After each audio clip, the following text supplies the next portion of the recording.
know and love come to you like the sound of equipment being thrown from a moving van, the sound of dead cell phones and oil rigs, the sound of empty parking lots and school buses.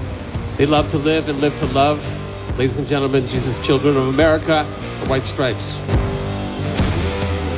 Hello! Come on in. The water's great. My name is Ryan Chapp, and this is the hardest podcast to podcast. You know what we're doing. We are celebrating the White Stripes' entire catalog, one song at a time. And even if we get Jack White on for those 3 mystery song conversations, we will still do this show until every song in their catalog has been discussed. How are you doing this week? Me? I'm doing pretty well. I'm going to be honest right now as I record this, I'm rewatching Jack White perform at the Thanksgiving Day game in Detroit. I think the Lions, who were they playing? The Pack? Yes, they were playing the Green Bay Packers and lost by 7. You don't like to see that for the hometown club. As a Canadian in years past, I'd be the first one to tell you that I find it insane that they would play sports on a holiday as big as Thanksgiving, but now in this modern world in which we live in, if you play on Christmas, it just seems to be more and more celebrated. So yeah, that was the big kind of Jack White related news of the week. So yeah, that was a pretty big deal. It's been I don't recall the last non-Super Bowl halftime show that so many people talked about and was received so well, but here we are. I remembered that he was going to do the halftime show, but I didn't know like what that entailed.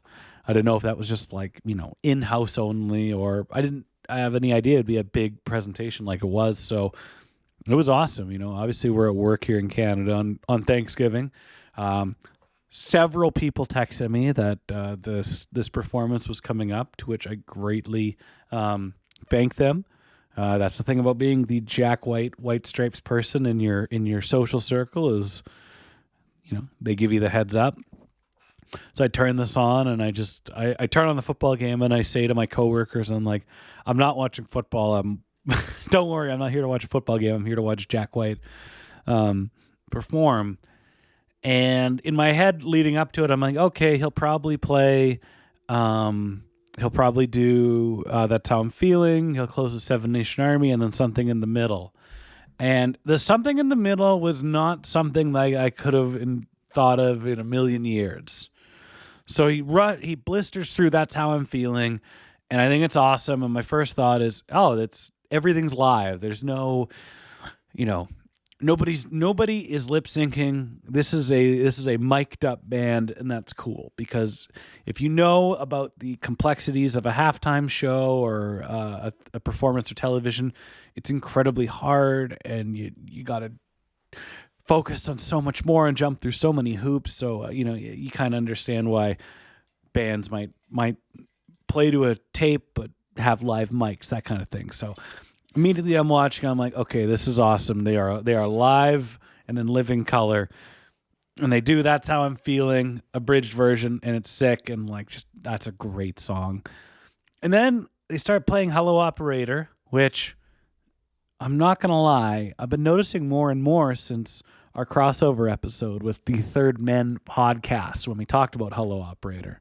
I'm not going to take credit for that song being the song he walks up on stage at the Hall of Fame for. I'm not going to be the one that takes credit for all musical tastes in Detroit in the late 90s agreeing from both sides of 8 Mile. I'm not taking credit for that. But anyway, so they start playing this song. I start hearing that. Didn't remember at first where I heard it. And I'm like, is that like an army chant? Like, is it going to be like a marching chant or a marching song, whatever you want to say? And I was just like, what is that?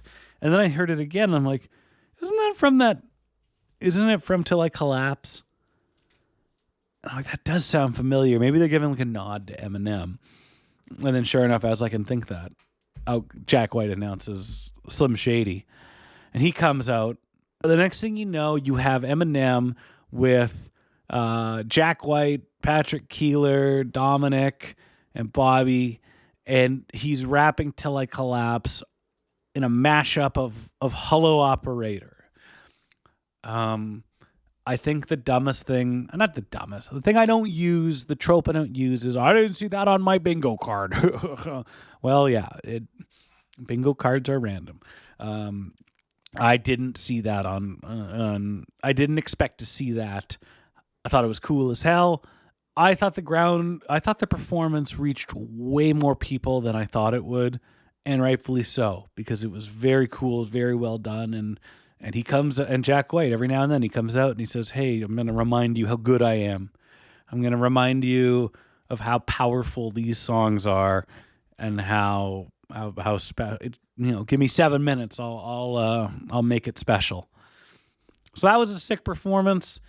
And I hope you all enjoyed it. If you haven't seen it, which I'm shocked, based if you're listening to this podcast, if you haven't seen it or listened to it yet, you should seek it out. I got a lot of messages about it. It was very funny. It is a heartwarming thing.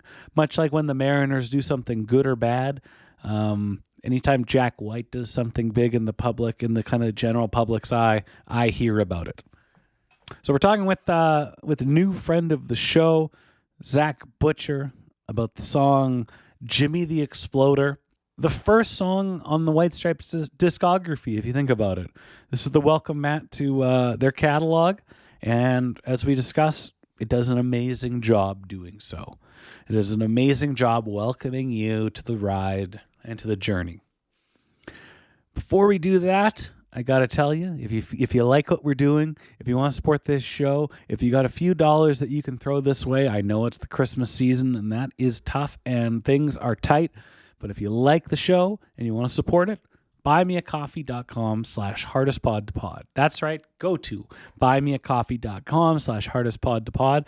And there you can decide how much money you want to contribute. And you can give us a little nod saying, we like what you're doing and you're doing a half-decent job.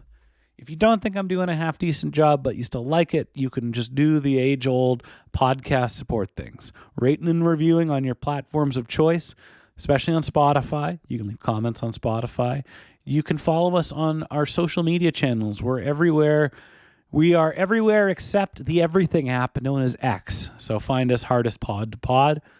And if you want to share some thoughts, if you're not on social media and you're loving life because you are not on social media, if you got something to say, send me an email, hardestpodtopod@gmail.com. I read them all, folks.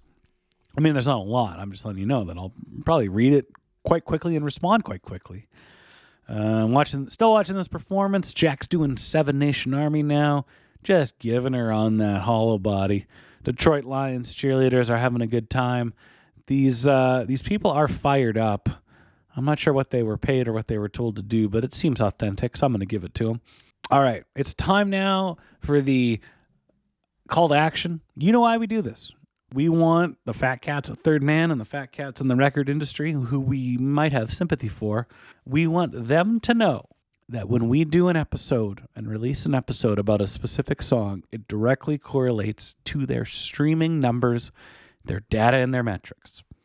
So when they see that we put out an episode about Jimmy the Exploder, they know that a couple hundred people, maybe 1,000 people, went and listened to that song, and they know that that's the impact we're having on White Stripes media and content.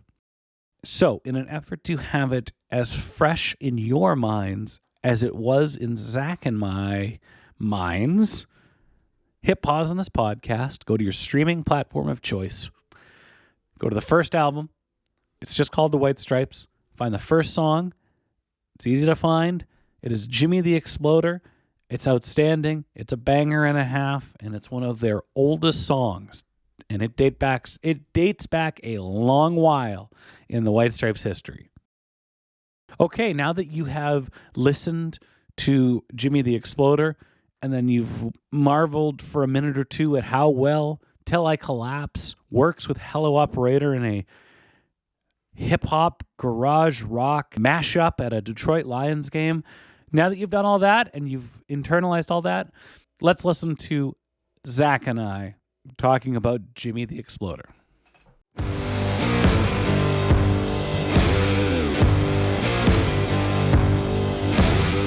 Our guest this week performs in the Jackal, a great screamo punk band based out of Akron, Ohio, and runs the DIY record label The Caller is in the House. He is Zach Butcher. Zach, tell me about your evening. How are you doing, brother? I'm doing well. I left work a little bit early so I could come and do this, and I'm excited to talk about everyone's favorite duo with you. The Black Keys, right? Yeah, Akron's very own, the Black Keys, the crypto bros themselves. Man, they I think that my algorithm or my whatever, my phone's listening to me enough and listening to the show, or there's the subtle jab from time to time against the Black Keys, and they keep appearing in my algorithm, and I keep seeing them on Facebook, and I just think, like, can you guys look a little happy with what you're doing sometimes? I know. The White Stripes, they looked happy. That's why they resonated so much with us. But them, they're not having a good time with anything they're doing, and they're playing huge gigs and getting gold records and all that fun stuff. Man, they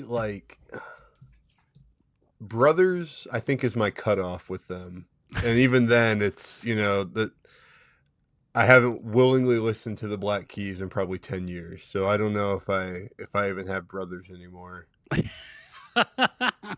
Well, we're talking about brothers and we're talking about sisters, singular. That's right. On the episode this week. But before we talk about the White Stripes, you hit me up and you're like, man, I got a couple of projects that I think resonate with the Jack White punk rock DIY ethos.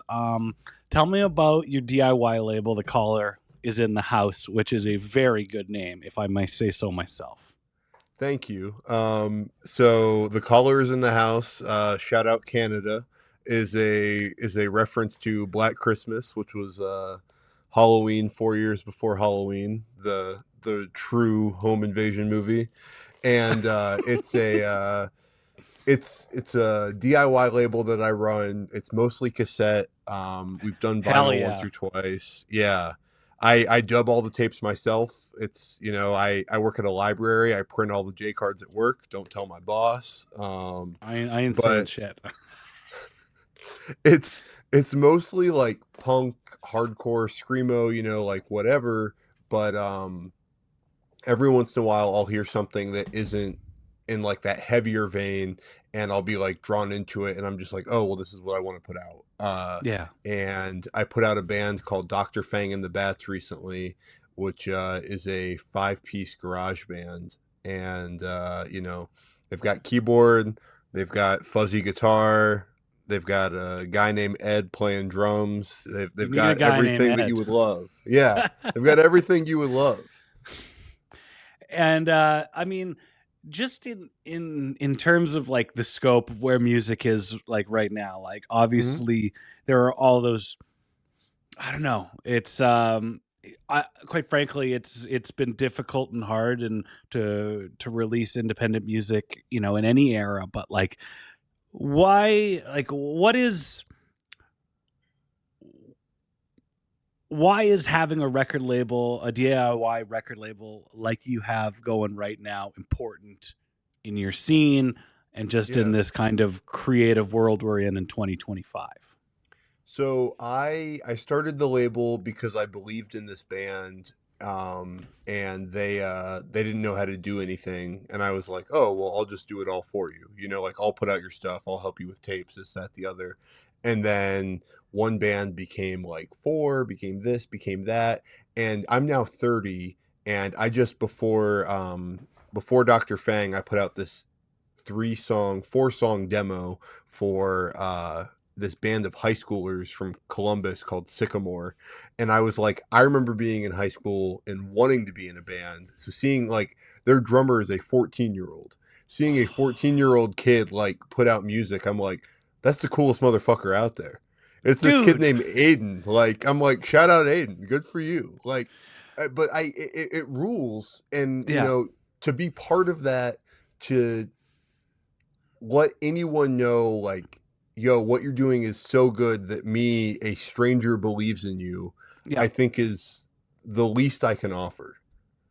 dude, and like I can remember being in my band in high school, and you go Hmm. and you just muster up enough money to like rent a mixer or maybe a couple of mics, and you're like, well, that the hard part's done. Getting the $100 is done. Now we just got to record it, and like just like being absolutely clueless, whatever you actually somehow are able to record, whether it's on tape or through your Audacity, just sounds like the drizzling shits. So to have somebody like, like yourself, what you're doing, and it's like, you're giving them this like very cool pedestal, and you're propping them up, you're instilling the wisdom, you're giving them a cassette or whatever, that recording to kind of to get them along to the next level, whatever that may be. Like, man, that's, people romanticize the guy at the record store that's going to tell you got to listen to Ride the Lightning, but you're out here putting in the time and the effort. So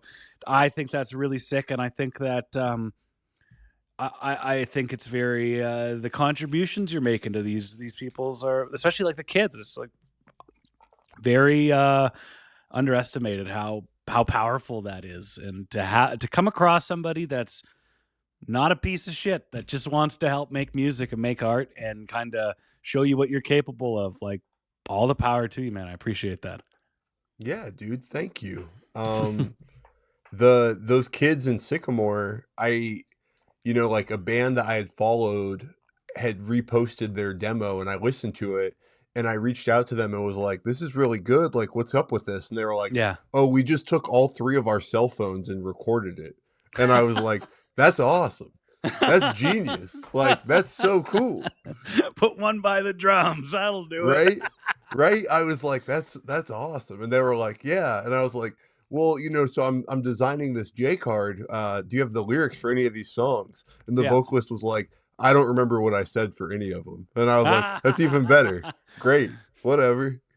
That's sick. So I was just like, "Yeah, I'll take it. That sounds great." And tell me about your band. Yeah. You're fronting. In our correspondence, it's kind of your band's taken on a few forms, or at least stylistically, it's kind of evolved. Tell me about what you're belting out with a group behind you. Sure. So I'm in a band called the Jackal, as we talked about at the beginning of this. Originally, it was like spooky. In the late 2000s, there was this fake movement called Mysterious Guy Hardcore, which was like like bands that were physical only, bands Yeah. like Cult Ritual and stuff like that. And so it was a lot of like Cult Ritual worship. And then on our second EP, we had covered The Cure. We had written like a screamo song and kind of moved into like emo violence. And then we're kind of leaning into the full-on screamo, moving away from me writing songs about horror movies and writing, more dramatic like breakup songs and, like typical screamo stuff. Yeah. Heartbreak sells. That's Midwest emo. That's what you need. That's right, baby. So, that's what we're doing now. We're in the middle of writing an album called Devotion. We've got it half finished, and then my plan is to have it out at the end of February. Very cool, man. So let's talk about the White Stripes. What is your connection? What's your connection with this? The world's favorite guitar and drums duo. Yeah. So as I said a moment ago, I'm 30. So I grew up. I remember the music video for Seven Nation Army. I really remember like Icky Thump coming out, but none of that really grabbed me. I was like, oh, I like My Doorbell. I hate Seven Nation Army and Icky Thumps, whatever. And then when I was in high school, my brother dated this girl that was the third of three girls, and the oldest girl was driving all of us around, and I heard Jimmy the Exploder, and I was like, whoa, what is this? And she was like, this is the White Stripes. And I was like, no, it's not. This rules. And she was like, okay. And so like, you know, we're driving around Akron and I'm Yeah. listening to the first album and I'm just like blown away and blown away. And I'm, you know, like the slower songs, you know, Sugar Never Tasted So Good, like that's fine. I'm still locked in. And then like we get to I Fought Piranhas and I'm just like, this is the coolest thing of all time. Yeah. And it's 2011, so the band broke up like 3 months ago. Yeah. Yeah. So I'm just like, damn, okay. And then that older sister gave me this Subway-sized poster of Jack and Meg that I had in my room for probably like 10 years. I love I that. finally got rid of it when I moved in with my ex, and I was just like, yeah, this poster's, you know, already old. I have to get rid of it. It's moved 3 times, blah blah Yeah. blah. It's seen it all. It's lived Yes. a good life. So Yes, yeah. you mentioned like you mentioned your, let's just say, iffy. Like you Yes. you hear the singles, you know, they're some kind of they kind of, you know, ignite something in you. The other ones you're kind of find unremarkable. When you get into that first album and it kind of blows your mind, do you revisit those songs, you know, the later albums with like a different appreciation, or is it just you know, I like the real stripped down raw Detroit sounds? I love everything. Get Behind Me, Satan is my second favorite album, and That's my favorite album interesting. is White Blood Cells. Yeah. Yeah, I know a lot of people don't really care for Get Behind Me, Satan, and I think it's cool. I think it's really cool. Icky Thump's great, you know, They Steal, whatever. That one's great. The first one still holds that special place in my heart. When you and I first started talking via email, I was like, well, Handsprings, there's nobody out there that likes that song as much as me. And you were like, well, somebody's picked that song. I said, But, I know a guy. But, you know, like, it's just, there's something about them that everything is so, like, you believe it because they believe it, which I think is what really sells that band versus a lot of stuff. Yeah. They truly believe that they are children making noise and that everything is, you know, seen in 3 colors or whatever. And you just accept it because it's the truth. There's no like anything else to it. And they, you know, maybe intentionally, but also not necessarily intentionally. Like they've always been quite protective of their personal lives, and they've made lots of quotes where like, oh, they respect Bob Dylan because, you know, who the hell knows what Bob Dylan likes to eat or what movies, you know, how his life is. All you need to know about Bob Dylan is the art that you consume. And I remember when Jack got arrested for fighting the guy from the Von Bondies, he had a quote saying like, I'm not going to go if Jimmy Page robbed a bank, I'm not going to go throw it on my Led Zeppelin albums. So they really kind of, they kept what was, you know, their true personal selves. They kept it to themselves a great deal. So you go, well, this is an ex-husband and wife who are saying their brother and sister, and they're playing these kind of hilarious, great, but kind of goofy songs. And you just kind of go like, yeah, I like it. You either get it or you don't. And then when you get it, like you did with the first album, you're like, well, okay, I'm bought in. This is a ride or die. And I don't know a lot of bands that through their authenticity, hook fans like the White Stripes do. Like I'd love to know another band that has this kind of connection that fans have with them, but I'm yet to come across it. Because like when I think about it, you know, like the original run of the Misfits, like the Danzig era Misfits, you know, there's something like that, or like MF Doom, you know, like, but like that's me spending 14 years thinking about things that I can think about in the same way as the White Stripes. And I've come up with 2 examples. So, you know, like it is hard because it's like they really did it. And then, you know, with the Rack on Tours, with this, with that, like Jack did it again, where he was just like, well, no, color scheme is important, imagery is important, this is Yeah. important, and it's like you believe all of it, and you should, and it's awesome, man. It's so cool. Yeah. Everything about it, everything about it's meticulous for all the right reasons, and there's just countless quotes about like how the band's the most authentic band in the world, but also like, the fakest band. And hey, Right. that's fun. Like it's at the end of the day, it's an art project, and the artists are part of their project, and it's all how you interpret it, and it's cool as hell. And I think like that's something that I struggle with on this show, where I'm just like, you got to talk about the White Stripes so much, and I'm like, yeah, it's just really cool, Right. and that's all you can really say. Yeah, I know it is kind of tough, because it's like there's so much to them, there's also nothing to them. Like, it's so stripped down, but it's like that stripped down is like part of it, and you just kind of fall back into saying that, where you're just like, yeah, it's really cool, and then someone's like, okay, and you're like, yeah, but it's really cool. Like just like over and over. Just it's cool, and Yeah. you just don't get it, man. And you're like, Right. I need some new adjectives. Yeah. This is the first song on their first album. It is one of their oldest songs of all time. They played it at their first show ever in 1997 at the Gold Dollar open mic night.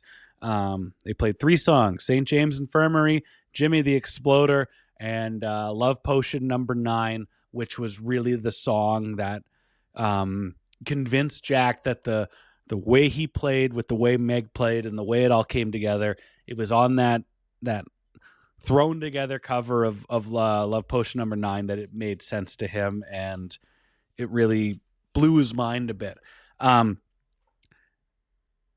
How is Jimmy the Exploder, if you are like, I want to get into the White Stripes, I'm going to start at the first album, how is Jimmy the Exploder as a jumping off point, as an introduction to this band? Yeah.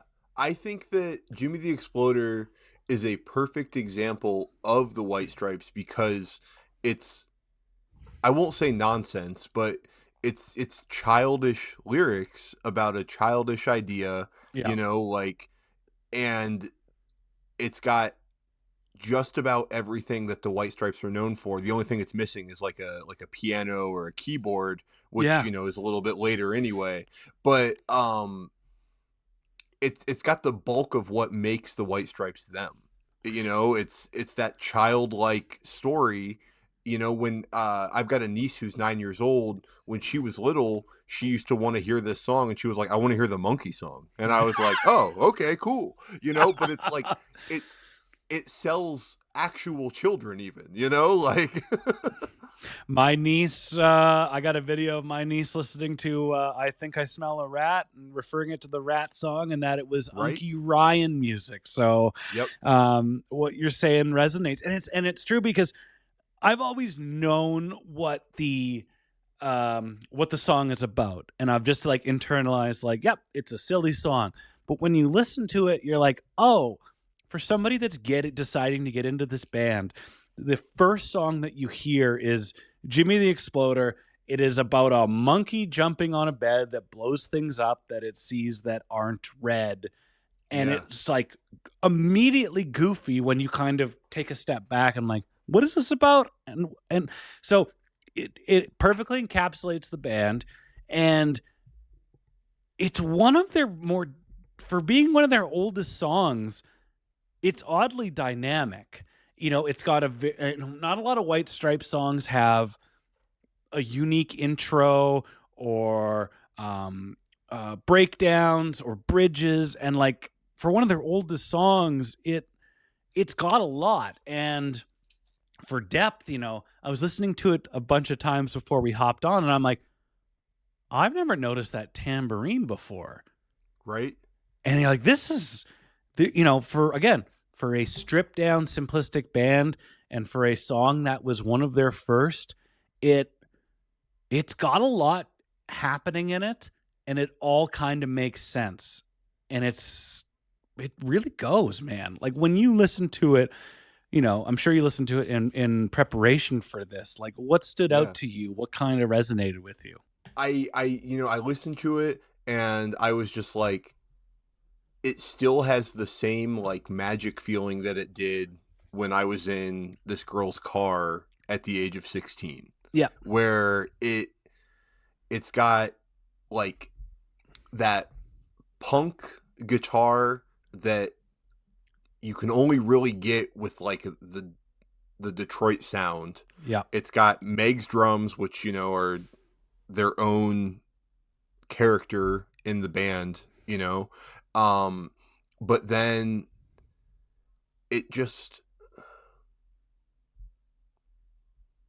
it oozes with that childlike nature, like I was saying a minute ago, which I think just really like pinpoints everything.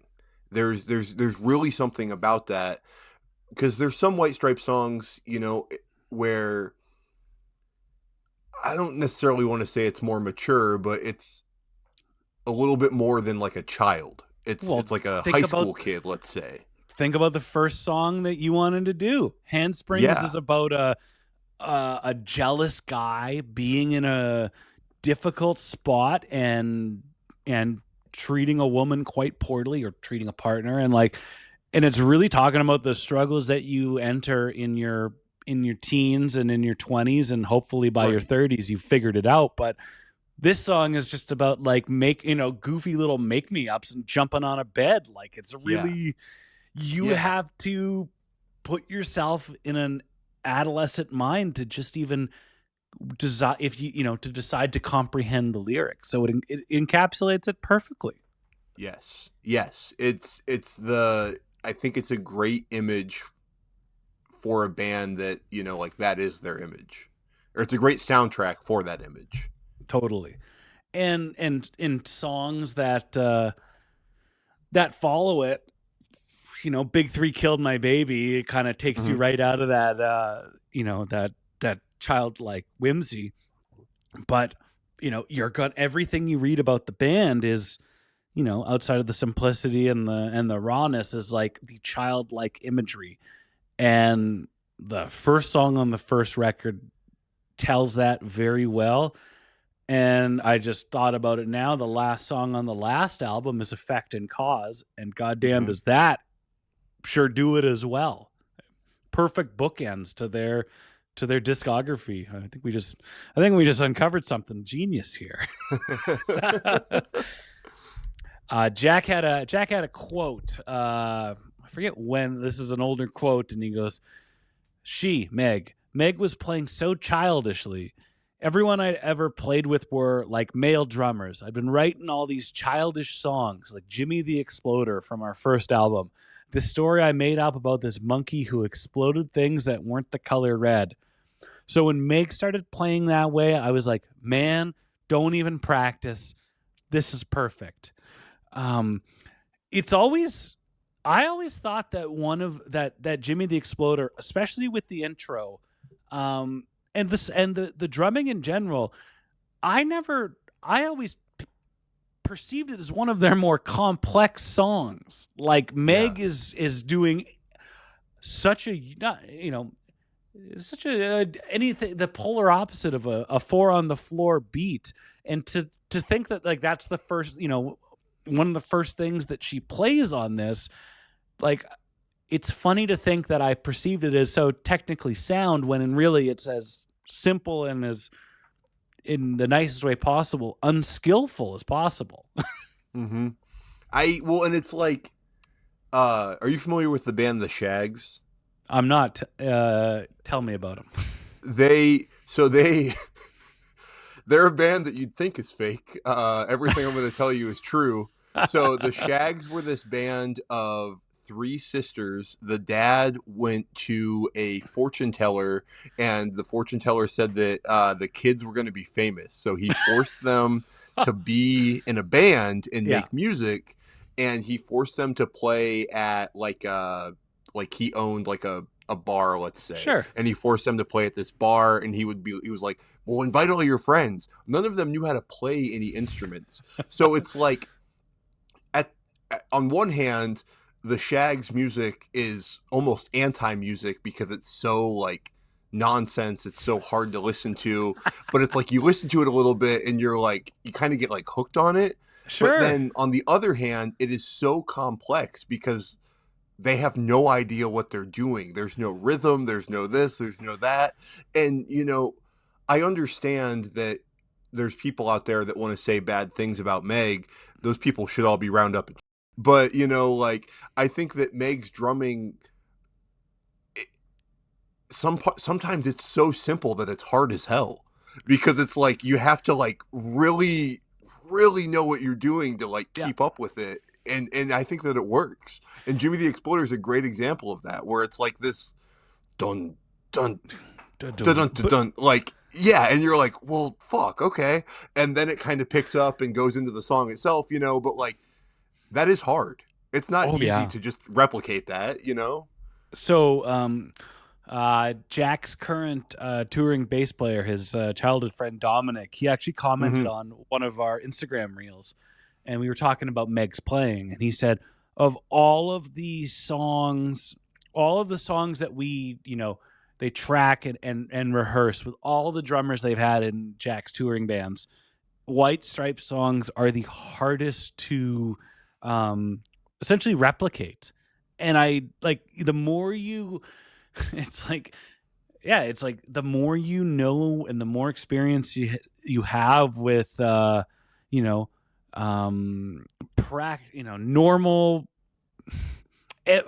the expected approach to music, the kind of like, as soon as you are going with there's one way to play music and it's how I was taught, like, I imagine the way she plays drums melts your brain. And then you watch like 21 Pilots do Seven Nation Army at the Rock and Roll Hall of Fame, and I go, I think that's an uncoverable song. And I think like you just can't make it better than what it is. And only Jack knowing how to play it on his hollow body, or like a drummer, like, I just like, you can't, there's so many of these songs that you can't do anything that, like, you can cover, We Are Gonna Be Friends or Apple Blossom or things that are like structurally very traditional sounding songs, but on their bangers, it seems so difficult because it's so hard to match the simplicity, and that's what makes it so much more complicated, and the mind fuck just gets even worse. Yes, dude. Yeah. I've seen Jack twice, and I think both times it was like, the White Stripe songs that were played were more like expected ones, and then like Hello Operator, which is like so guitar driven that I don't even really think about the drums in that song. And so I'm like, Daru Jones could have been playing nothing and I wouldn't have known because I was watching Jack play that song, Yeah. Well, and you saw it, and we, just at the Thanksgiving Day Detroit Lions game, like they played Hello Operator, and it's such a guitar heavy song, you didn't even know that Marshall Mathers was there rapping over it. Right? Yeah. Yeah. So I went back. I have the 20th anniversary of the Vault package for the first album. And there's two versions of Jimmy the Exploder on it. One's take 2 and one's called take 3. And based on my keen ear, I would say that take 4 made it onto the album, because take 2 doesn't have the intro to this, that Georgia the Jungle primal, play along, and where I would say that intro, Meg's the star, but Jack is really close in second place because that riff is so unique. But the early recordings of this song and the live recordings I've heard of Jimmy, it just kind of starts with the, it might not even start with the da na na na na na na na na. It just, collectively, the recordings I find just start with the riff of the G to F. So in typical White Stripes fashion, we're here gushing about how special and complex this song is and how it takes on so many different lives with an intro and a chorus and a bridge. And I'm starting to think that they came up with that intro, like, again, between takes 2 and 3, and 4 is good for the album, because on take 3, they've done the intro, and clearly they've decided on it between them, or maybe learned it or figured it out. And it's not perfect, but seemingly by take 4 it is. And you're just like, okay, there's magic in that old silk hat they put on Frosty, and there's magic in this band, because, if you can seek them out, go find them, because Jimmy the Exploder take 2 is a completely different song than Jimmy the Exploder take 3, even though 80% of it's the exact same. Mm-hmm. And so it's an incredible song. It's one of their oldest. The lyrics are incredibly simplistic. We've got a running gag on this show of reading the lyrics, because, we're spending an hour or so talking about a song that's barely 2 minutes and has about 14 words in it. The lyrics are, "Now, Jimmy, well, do you want an explosion now? ? What do you think? Do you think Jimmy wanted an explosion? I do. I got a hunch that monkey might want an explosion now. Yeah, Jimmy, do you want to explode now? Yeah, monkey. So now we know Jimmy's a monkey. Now you're seeing red now. So now we know that he's seeing red. And now we go, now monkey, you're jumping on the bed now. So we've put together through our detective work, Zach, that we got a monkey named Jimmy, and he's jumping on the bed, and he's seeing red. But all of a sudden, you throw in a green apple into the mix. Green apples on the tree and growing now. Green apples are going to be exploding now. Well, that's interesting, because why would he explode the green apple? But you got to put 2 and 2 together. You got to really decipher this like it's poetry class in high school, and you got to know that he likes the red, but he doesn't like the green. And then he goes back to seeing red and jumping on the bed, and that is the song that brought you in hook, line, and sinker. First thoughts digesting these lyrics as read by me in Reader's Theater format. Well, immediately I'm just like, man, I was really selling this 20 minutes ago, and then you read it like that, and I'm like, maybe there's something wrong with me. So, there's that, but I think that with so little, it tells me so much, know? It really does. And I know that we've said that a few times already, but it's the truth. And the imagery's there. It paints the picture. It's fucking like right in front of you, and you're just like, yeah, what's that thing from The Office? Why use big words when few words work good? It tells me everything I need. Like, dude, that is poetry right there. And and I would argue, like, Jimmy the Exploder, like, it's a song that the lyrics, there are 3 elements of the White Stripes. It's guitar, it's drums, it's vocals, or sub in with guitar, whatever you want. But right, Jimmy the Exploder, the lyrics and the songwriting is a distant third to Meg's primal jungle drumming, and that sick tambourine they added in post, and then this insane riff that, the more I listen to it, it more kind of sounds like noodling. And it's like Jack never intended the song to get more complex, but it feels like he's like, let's try this. Oh, that's much better than I anticipated. We need an intro. Right. Oh, that's much better than we anticipated. A lot of the things about the White Stripes are calculated, and rightfully so in terms of marketing and branding. They do an amazing job, but musically, it's never been in my experience and my research and rediscovering this band, I don't think that they've ever really thought to themselves, how can we make a song more complex, more convoluted with more parts, and how can we, they are first and foremost, how can we record a song as quickly as possible so that like everything that's special about it is preserved? And clearly they were doing that with Jimmy the Exploder, and then they go, oh man, I think I got something else that like we have to include. And yeah, it winds up being, I can't think of another White Stripes song that sounds remotely close to this. Off the top of your head, can you?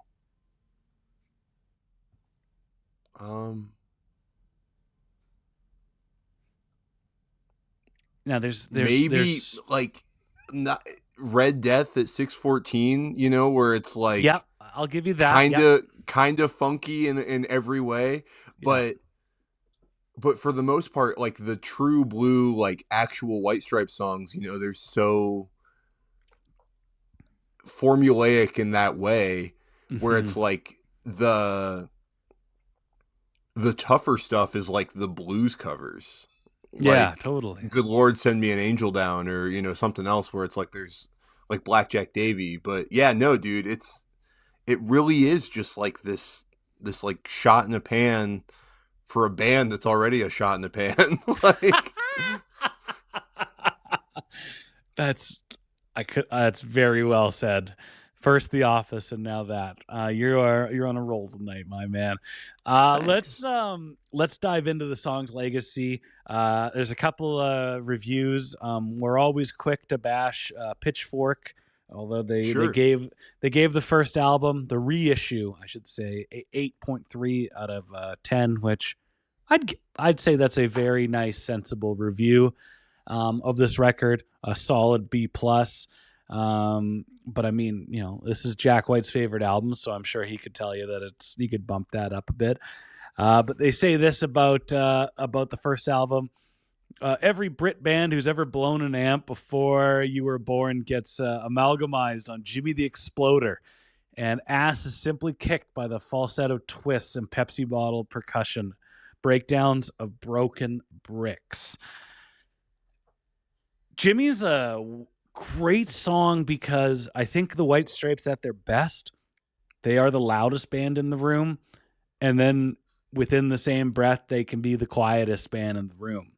And Jimmy will take you on that journey because like it's got a gnarly riff, it's got the GFs, strumming with that kind of primal beat, just like makes you want to mosh, makes you want to move around and get a pit going. Like it's intense. But then it goes to this bridge where Jack is essentially, there's this vulnerability to his voice and the way he's playing, where he, the childlike imagery and the childlike tones come rearing back. And then right when you think you've got the song figured out, it just ramps right back up to 10 and just goes that much harder. So like, for one of their oldest songs and one of their, one of their oldest songs and one of their first, like, man, it's unique as hell. And I don't think of many other songs that hold a candle to it, or like we've said, encapsulates the band as well as it does. Yeah. It's just, it's that magic thing, dude. It really is. And I think if you had a band and, we poked fun at the Black Keys because you're from, Akron, but like if the Black Keys had done a Jimmy the Exploder equivalent, I don't think you're or any two-piece band, the Ting Tings, whatever you want to say, I don't think you're listening to it going like, man, this is so special because it just like, it captures everything that's unique about them. And, they barely practiced this song. It came out of their fingers and into their ears, like without any thought. In all the talk of what makes the White Stripes special, I think it's the fact that this type of song garners this type of reaction. And it's like, well, yeah, of course it does. Like it's all incredibly accurate. Mm-hmm. Yeah. It is. It's just, like I I think it's just that level of perfect. Yeah. And that's a hard word to throw around, but I think that even Jack is the first one to say like the White Stripes are the best thing that I'll ever do, and lightning in a bottle, pick your cliche. It's essentially what every artist and every musician wants, and you kind of hear it in track one, and hearing starting this album and hearing the song, you kind of understand why they immediately went on this path through better or for worse based on what would soon follow. Like it's pretty common knowledge that they separated or called it quits shortly after, before De Style came out. And you kind of got to ask yourself, like, man, how could you continue to be in a band with somebody that you're going through such a difficult, even at the easiest time, difficult like change with? But you kind of think of like they both knew, and seemingly a lot of us, present company included, knew that this was something really, really special that you had to see out. And I don't know about you, but I'm sure as hell glad they did. Yeah. Right.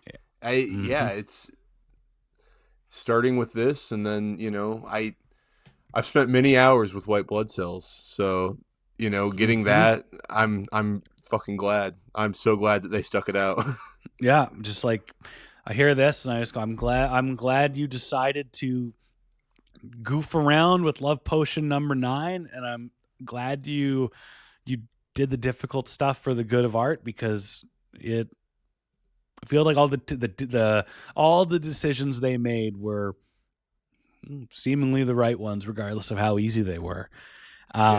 Rolling Stone, they reviewed the reissue of the first album. They gave it 3.5 out of 5. He goes, the songs don't push your pleasure buttons as well as the latter, more well-wrought stuff. And the slightly clumsy attack of Screwdriver and Astro veer too close to forgettable punk bashing. But Jimmy the Exploder and the Big Three Killed My Baby, about the Quagmire the auto industry had become, are fuzzed out barn burners that foreshadow their later triumphs. Is that statement, a fuzzed out barn burner that foreshadowed their latest triumphs, true and accurate with Jimmy the Exploder? Yeah, dude, it absolutely is. I think that I think that Jimmy himself would probably blow up a barn. Why not? But it's true. Like in terms of the foreshadowing, which we've hit on once or twice, like the childlike imagery you have and the childlike mindset you kind of get in for Jimmy the Exploder. I mean, that's front and center in We Are Gonna Be Friends, or The Hardest Button to Button, or just the heavy, tasty, gnarly riffs. That's countless White Stripes big singles.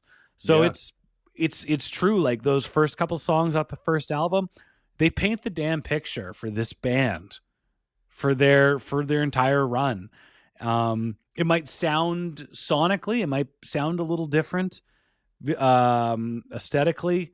I mean, while it's all the same colors, it's maybe a little rougher around the edges, but as the welcome mat to the White Stripes, Jimmy the Exploder does everything you need it to do and then some, and it tells you exactly what this band evolves into and why it does.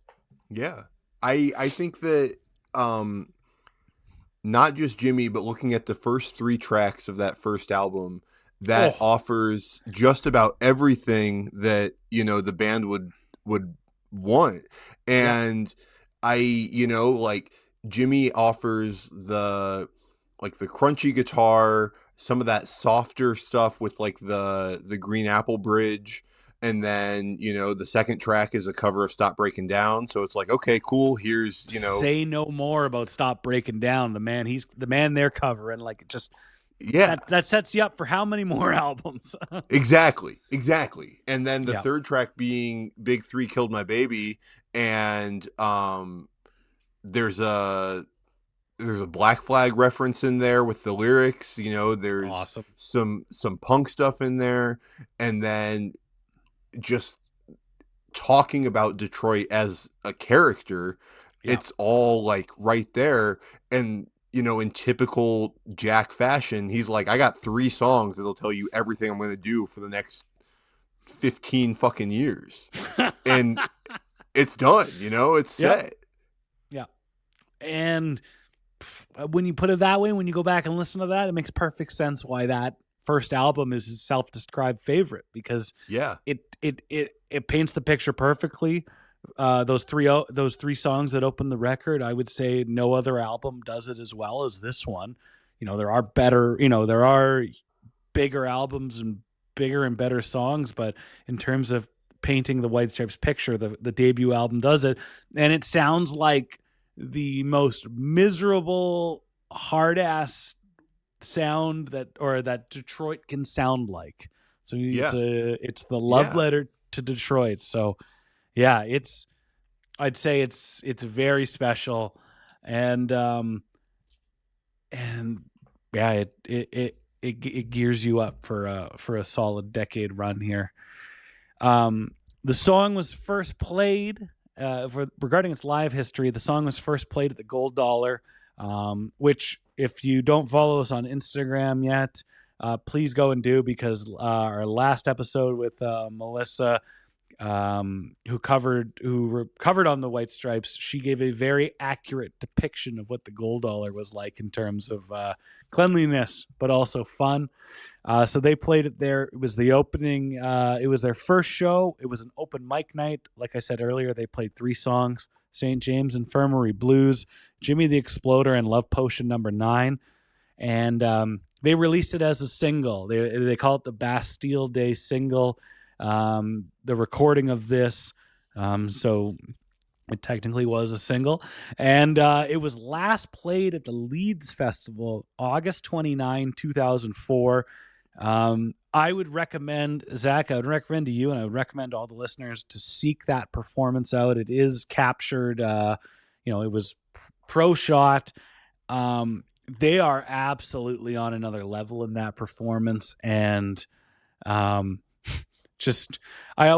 I watch that clips from that, I see that Meg's got this like amazing beehive hair, and Yes, I'm like, dude. all right, this band is like, they sound 10 out of 10, they're looking 10 out of 10, everything, like the big level performance, big stage, big hair, everything is there. Like, it's a great encapsulation of it's one of the last performances of like the Elephant tour before they go in and do Satan. So that was the last time they played Jimmy the Exploder, and it's a sick performance. That whole concert rules. And we were talking earlier about Jack White live and playing White Stripes songs.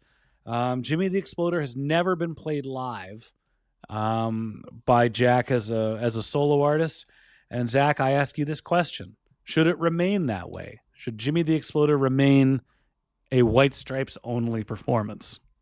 I think that I would like to hear it once to see what it would be like, but I think that, what we've spent the last 50 minutes talking about kind of answers that question. I don't know how well it would go. And I think that he's smart enough to know that, which is why it has not been played. Yeah. I think in his mind, I think Jack's got quite the laundry list of White Stripes songs that are going to remain in the past, and part of that kind of perfect encapsulation of the White Stripes history and lore, because there's some things you don't need to dig up. I'm the first person that would be in line asking for a solo performance of Jimmy the Exploder, but I completely understand why that window will not open, and they will not be serving it to me. Zach, as we wrap up here, I like to ask this question to all my guests. The next time you listen to Jimmy the Exploder, what's going to go through your mind? What is going to resonate with you? What are you going to hear on that next listen? I I think that it'll be very similar to what we were talking about earlier, where I'm gonna feel like I'm in a car hearing it for the first time, and it's gonna be a magical moment. I just got to spend an hour talking about what this band means to me and what this song means to me, and so to get to have that moment again, I think will be great. I'm gonna reminisce hard.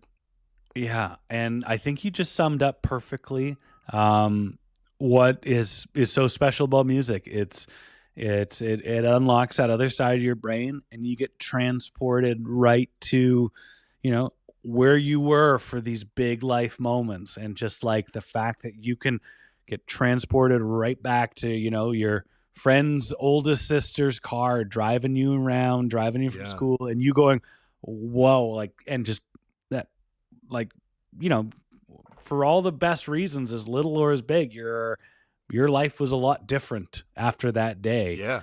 And we all have those with music, and man, if as long as we can keep having them, I feel like that's one of the keys to a good and happy life in general, man. I could not agree more. I think it's beautiful, dude.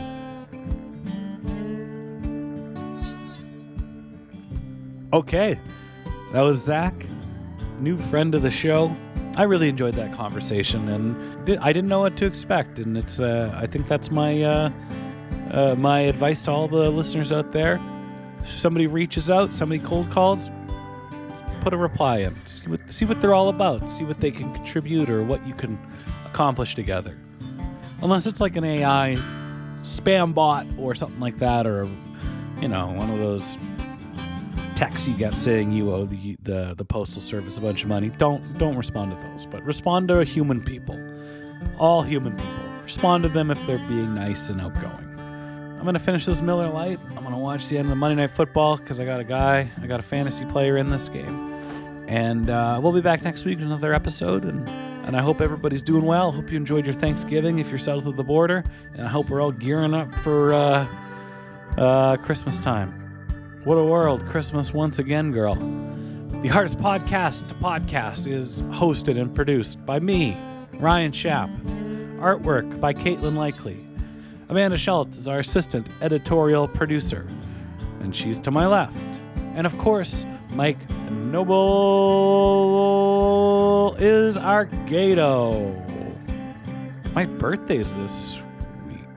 Yeah, this will be the last episode for my birthday. So if you are still listening and you want to support the birthday boy, buymeacoffee.com/hardestpodtopod, or find my gift registry at Third Man Records. I'm just kidding.